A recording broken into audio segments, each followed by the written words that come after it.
Et salut à tous, bienvenue sur cette nouvelle vidéo. Bon, ça fait longtemps que j'ai pas fait de vidéo du coup, là j'ai eu des petits problèmes. Déjà j'ai essayé de faire le couteau que j'avais dit avec les chutes qui me restaient. Et il prenait pas, la trempe prenait pas, je comprenais pas. Alors je me suis deux lames différentes et j'ai compris qu'après que c'était mon huile de trempe qui allait plus du tout. Donc voilà, après j'ai eu plein de trucs à faire. Donc on repart de là, c'est parti. Donc là j'ai dessiné un petit couteau de table. Je vais faire en 4 exemplaires, tous avec des manches en bois de serre que j'ai déjà prédécoupées. Tous différents en plus. Voilà.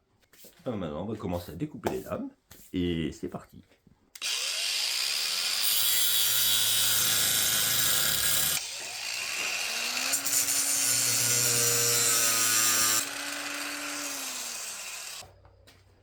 Hop. Les 4 lames sont découpées. Les 4 bois de serre sont coupés en deux aussi. Il va falloir commencer à tout ajuster, tout mettre propre.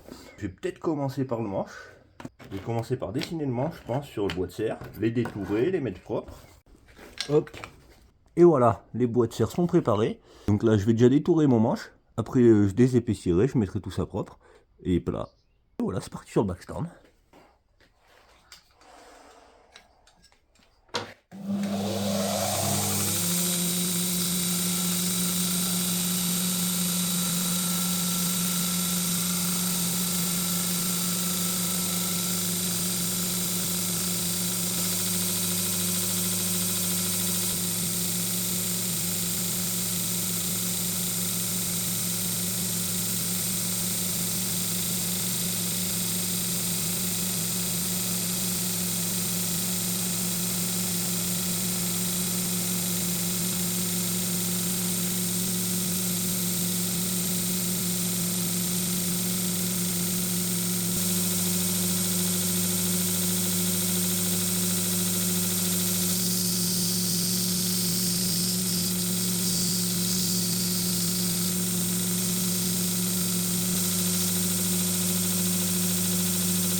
Hop. Et voilà. Maintenant, il va falloir l'affiner, on va le mettre bien à plat, en faisant comme ça. Et on va faire pareil pour les 3 autres. Maintenant qu'on a fini les manches, on va finir de mettre ces lames propres. Allez, je m'équipe et c'est parti.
Et voilà. Donc maintenant, il n'y a plus qu'à faire pareil sur les 3 autres. Hop, et voilà. Alors j'ai un petit peu adapté chaque lame par rapport au bois de serre. Donc ils vont être un tout petit peu toutes différentes. Voilà, il y a plusieurs petits trucs que j'ai adaptés par rapport au bois de serre, parce que ben, c'est tout unique, c'est tout assez différent, et que c'était des petits morceaux. Donc là j'ai tout préparé pour faire déjà des trous dans le manche. Comme ça après je pourrais pointer pour mes lames. Tout adapté, voir si tout se met bien en place. Et ben allez, je vais faire les trous dans les manches, avec la perceuse à boulonne, et puis je reviens. Bon voilà, du coup il y aura des adaptations encore à faire. Et donc du coup ce que je fais c'est que j'en perce une déjà. Je mets mon serre-joint. Quand tout est bien en face, je prends un petit clou de la bonne taille, je le mets dedans, je frappe avec le serre-joint et tout quand tout est bien serré, bien droit. Après je fais mes autres trous dans le deuxième. Après je fais pareil pour la lame. J'ai mes petits traits de repère, je le place bien comme ça. Je le bloque avec les serre-joints, je le frappe, comme ça je suis pile poil en face de mes trous. Et je vais sur la perceuse à colonne, je perce la lame, et ça donne ça. Donc là du coup des adaptations encore pour bien mettre tout lisse, tout propre. Et ça va donner des jolis petits couteaux. Voilà. Et voilà, je viens de le mettre tout à fleur partout. J'ai fait une petite délimitation, et franchement, je pense que ça va être des jolis petits couteaux de table. Allez, on continue, on fait les 3 autres. Et voilà, les 4 manchons ajustés sur les couteaux. Après là c'est pas fini hein, mais ils sont tous en place. Ah bah on a perdu un. Et le dernier. Donc là maintenant bah, on va attaquer les émoutures. Je vais essayer de faire des émoutures intégrales ou au plus possible. Ça veut dire que le tranchant je vais limer jusqu'en haut quoi. Je vais manger de la matière jusqu'en haut pour affiner vraiment la lame et que ça coupe vraiment. Et voilà.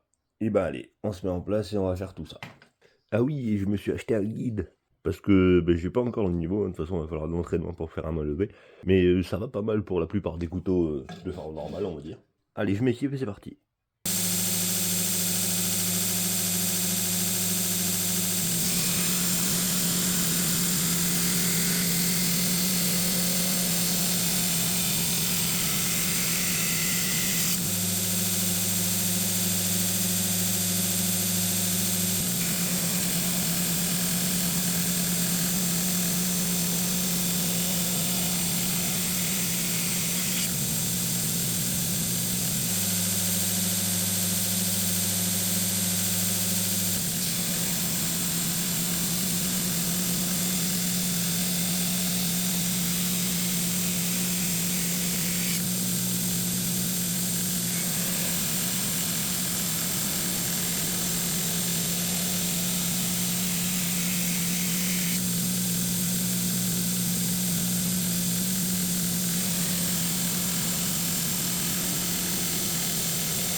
Et voilà, je viens d'aller mesurer. Du coup, là, je suis bien 1,2, un peu plus d'1,2 mm.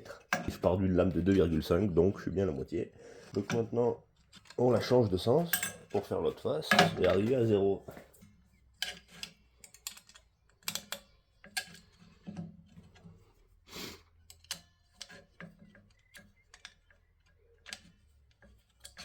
Hop. C'est vraiment des émoutures super propres.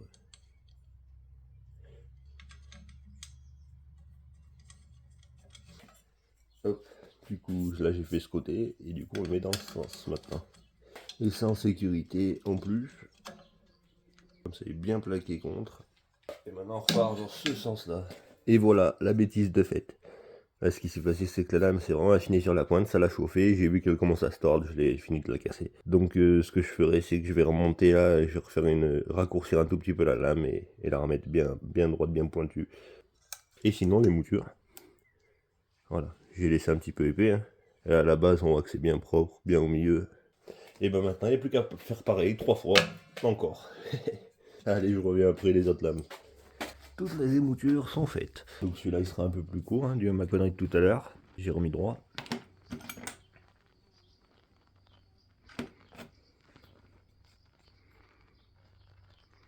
Et voilà, l'autre est déjà dans l'étau pour attaquer des petits guillochages. Je pense que je vais faire un guillochage assez simple avec ma meuleuse et le disque à lamelle.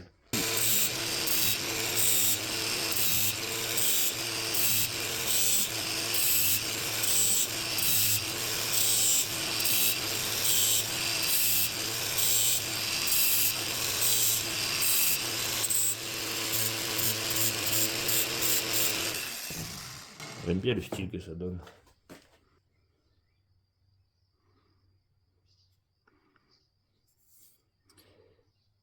Et maintenant, je pense qu'on va faire un petit truc encore en plus. Et on va se faire un petit peu des petites marques sur le haut de la main.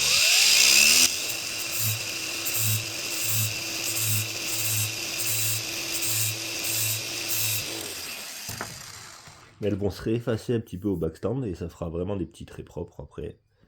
Voilà. Et ben on va faire pareil pour les 3 autres. Maintenant que tous les guillochages sont faits sur tous les couteaux, place au marquage de la lame avec mon poinçon. Voilà, le premier F. Le petit point. Et le deuxième. Donc j'irai bien doucement au backstand après pour essayer de ne pas les effacer. Parce qu'après les traitements thermiques, après, c'est infaisable. Voilà, ça devient beaucoup trop dur. Allez, je fais pareil pour les trois autres. Allez, conduire sale maintenant. Donc le guillochage est fait. Le marquage est fait. Tout est propre. Mes petits supports là pour les laisser sécher tête en bas. Je commence par faire le cul du couteau. Hop. Dans l'autre sens. Et maintenant on va y mettre à sécher. Et ainsi de suite. Allez, le conduire sale est bien sec. Le four est en route. Voilà, j'ai fait un test pour tremper mes 4 lames en même temps. J'espère que ça va faire. Donc j'ai tout préparé comme ça. Et j'ai mis un rivet inox qui passe à travers tous les bas de lame. Et je vais essayer de l'attraper lui pour le descendre directement dans mon huile de trempe après. J'espère que ça va le faire. Et du coup j'ai mis mon huile de trempe juste en dessous par terre. Comme ça je vais attraper mon rivet inox et je vais essayer de directement aller les faire plonger dedans. Allez, c'est reparti, ça fait 5 minutes, les lames sont dans le four. Dans 10 secondes c'est le moment. On va voir si ma technique ça fonctionne ou pas. 5, 4, 3, 2, 1. J'ai un peu peur, on va voir ce qui va se passer. Allez, c'est parti.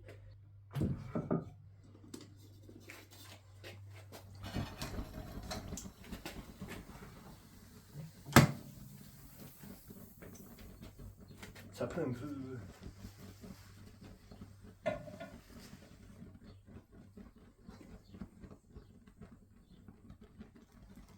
On va éteindre le four. Mais ça va prendre feu pendant 6 mois là. Faut se calmer.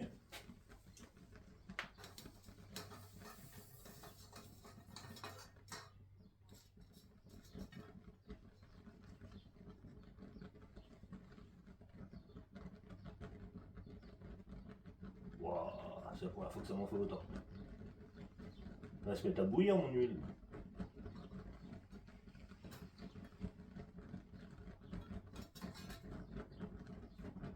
Waouh.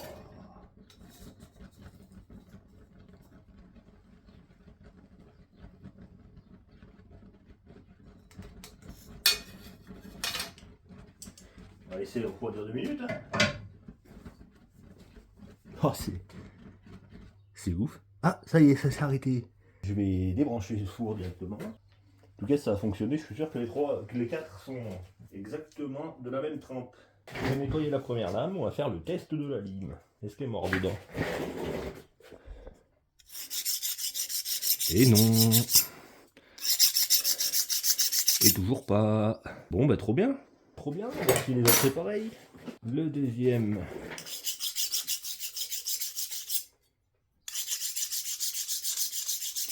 Oh bah si les 2 premiers sont bons, ça veut dire que tout est bon. On va quand même faire les tests des autres, hein, mais après ça va être petit revenu de 2 heures au four. Lui, c'est pareil. On va faire l'autre côté aussi. C'est bon. Et lui, c'est bon aussi. Allez, ça part pour le revenu, et on reviendra après. Allez, c'est parti, les lames reviennent du revenu. Oui, on peut dire ça comme ça. Et maintenant, on va faire un petit nettoyage de grain 120 sur le backstand.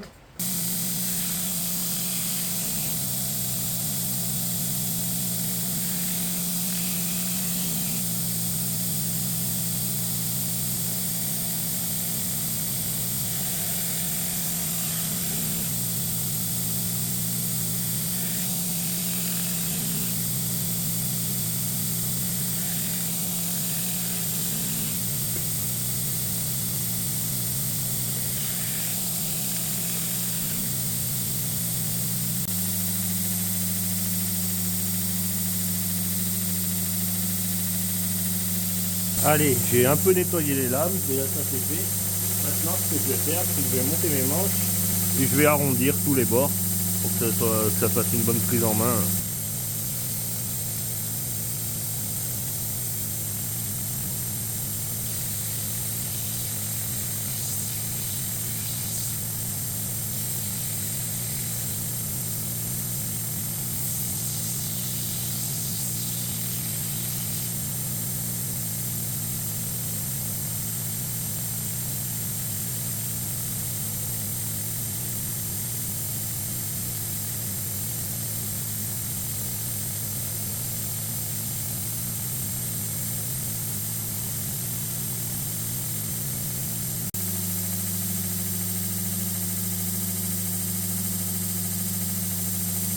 Allez, les lames ont fait un petit tour dans l'acide, dans le perchlorure de fer. Maintenant, on va faire des petites textures sur les lames. Et après, on va faire un petit stonewash.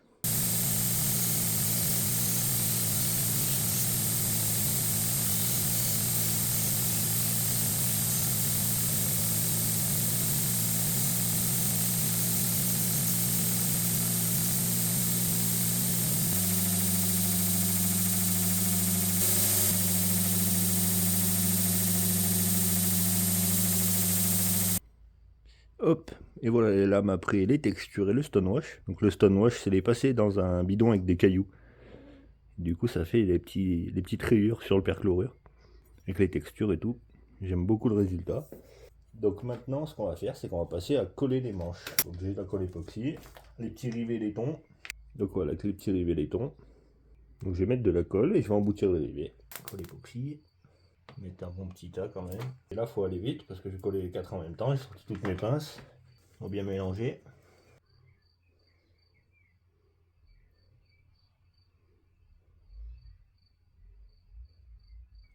C'est assez rare, j'ai mis pile poil assez de colle. D'habitude, soit il y en a trop, soit il n'y en a pas assez. Hop, allez, c'est parti. Le numéro 1, j'ai fait une petite marque pour que je sache que c'est le numéro 1. Vu que chaque manche est adapté, en voilà un. Hop. Maintenant que tout ça c'est fait, je me sèche les mains, faut que je m'enlève la colle. On va mettre les pinces. Et voilà. Maintenant, je vais passer un coup de chiffon entre tout ça. On va les laisser sécher tranquillement. Et après, emboutir les idées après. Et voilà. Ça donnera des petits couteaux comme ça. Ah, j'aime bien. Maintenant, on va emboutir les rivets. Il faudra faire pareil pour les 4, on va en faire qu'un en vidéo.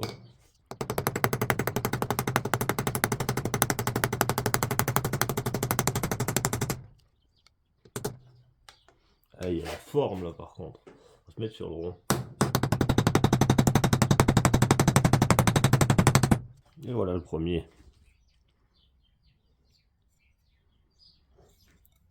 Et l'autre côté.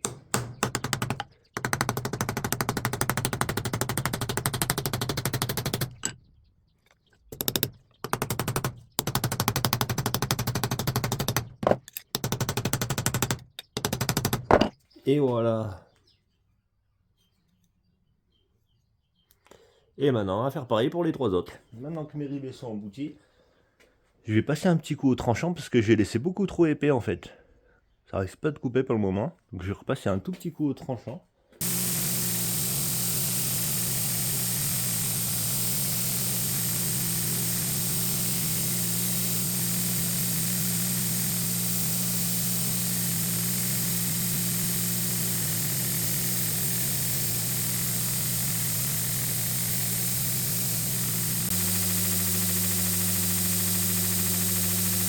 Et voilà, ça l'a bien affiné. Maintenant, ça commence à gratter un petit peu. Donc, j'aurai plus qu'à finir de les aiguiser. Allez, bon, on va les aiguiser maintenant. Donc, je vais passer toutes les différentes pierres jusqu'au cuir. Hop. On va passer un coup de 10 000.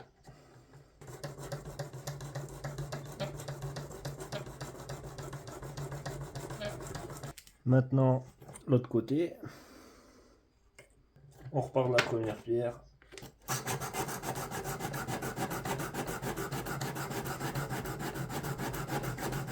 Et on voit un peu le morphy encore là. Donc maintenant cuir. Là j'aurais presque pu le passer avec mon cuir de mon aiguiseur. Déjà.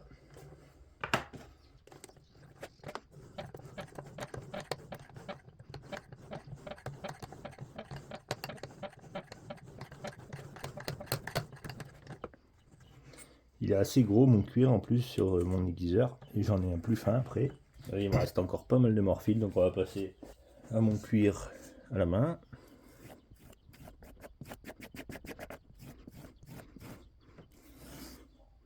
Ah bah, on le voit bien le morphile.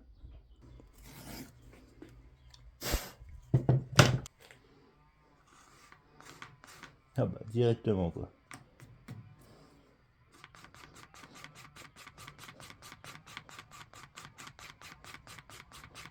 Il est bien abîmé ce cuir.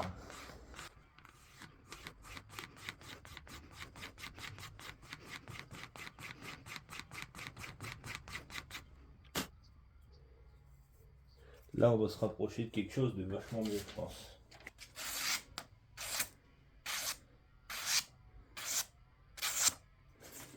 Voilà.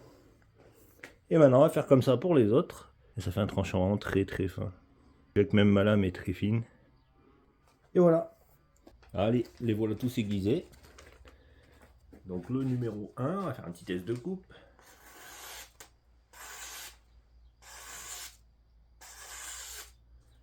Le numéro 2.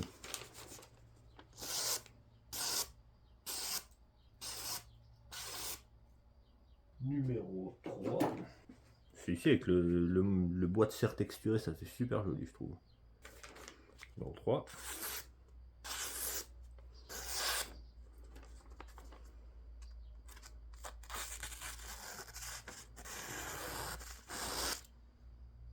Numéro 3. Et le dernier.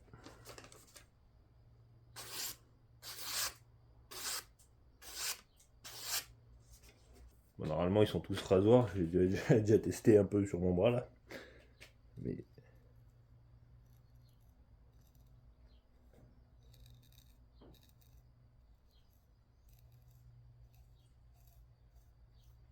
si je les fais tous, j'aurai plus de poils, mais bon, on va dire que je vais tous les faire quand même.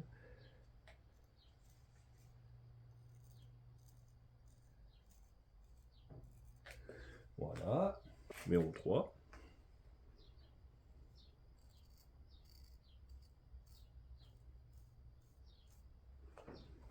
Voilà. Et le dernier.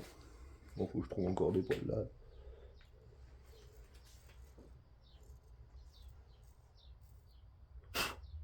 Je vais aller vous faire des jolies plantes dehors. Et on se retrouvera pour une prochaine vidéo.